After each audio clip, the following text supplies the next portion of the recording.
something that may have happened in your past may not be your fault. It may not be your spouse's fault. But if we know that there's past trauma and we know that it's still triggering us, then that means that those are areas that need healing. Okay. So it is our responsibility to go through the proper process of healing the past memories.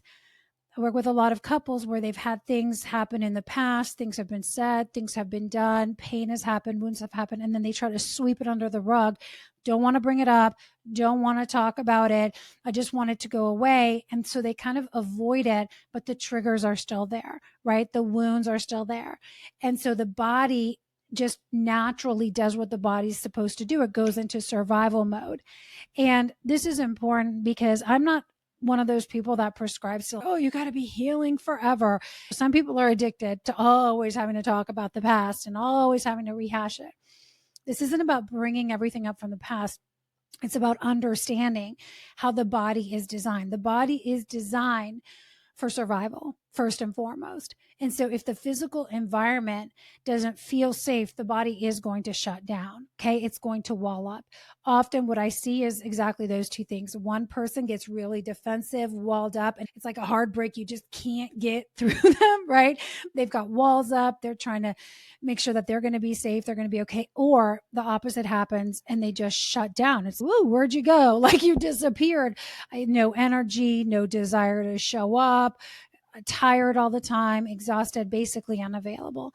There's a lot of other responses. But as we look at that, if those are responses that you're getting, probably what you have is some old trauma or some old pain that hasn't been resolved.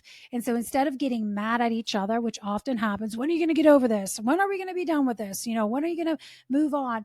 It's like we get to partner with the other person in the healing, supporting them and having those conversations, and then starting to give the body new memories that, hey, you know what? It's safe to be here. We're not going to put pressure on you to perform.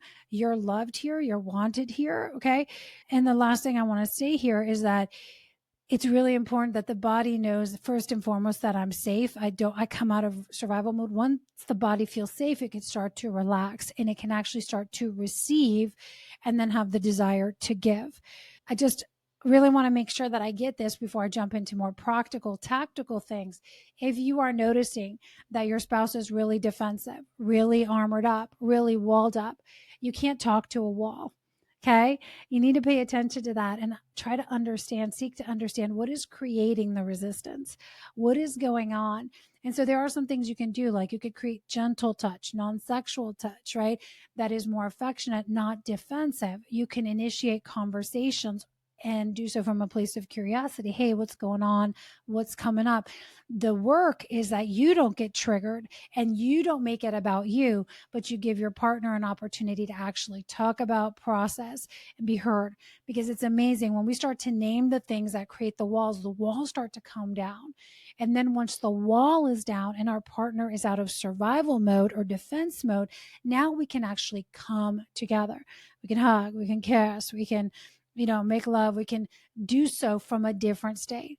But if somebody is entering into a physical act of sex or whatever else, and they're doing it from a state of being walled up, defensive, or shut down, it's going to feel like a violating act. Okay. It's going to feel like something that they have to do out of obligation. It's going to breed resentment, or it's going to feel like a violation that they had to just give something just to pacify the other person. And it's going to be, again, it's going to strengthen those past memories.